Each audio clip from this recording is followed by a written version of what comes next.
sebuah buku karya sastra yang ditulis oleh Multatuli. Dan sesungguhnya Multatuli itu nama sebenarnya adalah Edward Dewes Dekker. Edward Dewes Dekker merupakan asisten residen Lebak, di mana sekarang saya sedang duduk. Seorang Dewes Dekker tidak tahan melihat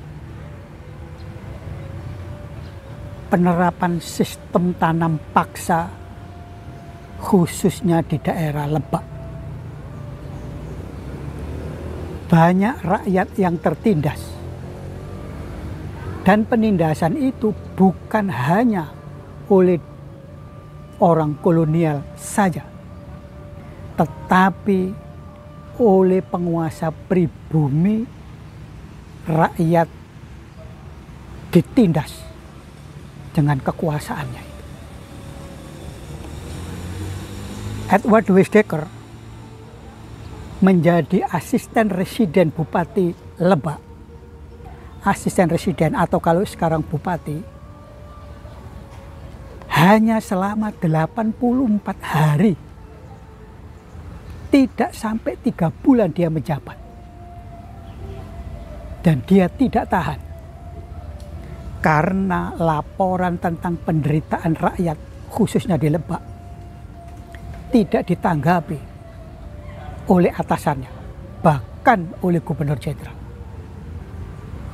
Akhirnya Edward Dewes Dekker mengundurkan diri dan dia kembali ke negeri Belanda, dan dia menulis buku Max Havelaar di Belgia.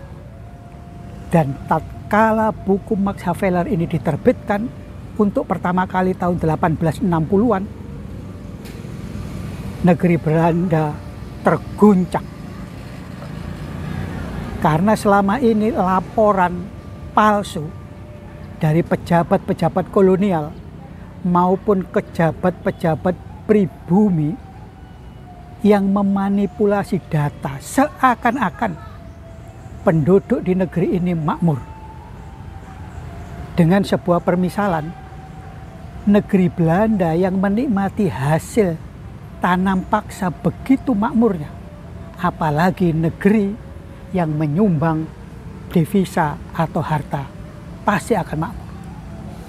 Tetapi seluruh laporan kosong itu dibantah oleh Edward Dewes Dekker dengan nama tulisan sebagai Multatuli dengan karya sastranya Max Havelaar.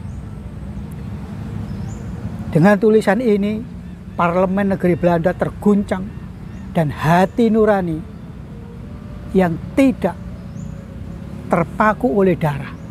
Apakah itu darah Belanda? Apakah itu darah Eropa?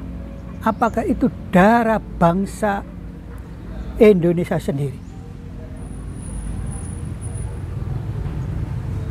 Keserakahan tidak mengenal darah, tetapi hati nurani manusialah yang menetapkan apakah dirinya berpihak kepada keserakahan ataupun tidak berpihak kepada keserakahan. Karya novel Edward Dewes Dekker itu sangat melegenda. Dan hari ini saya berada di Museum Multatuli yang hanya ada 2 di dunia. Satu di negeri Belanda dan satu ada di Rengkas, Bitung ini. Jika politik itu kotor, puisi akan membersihkan.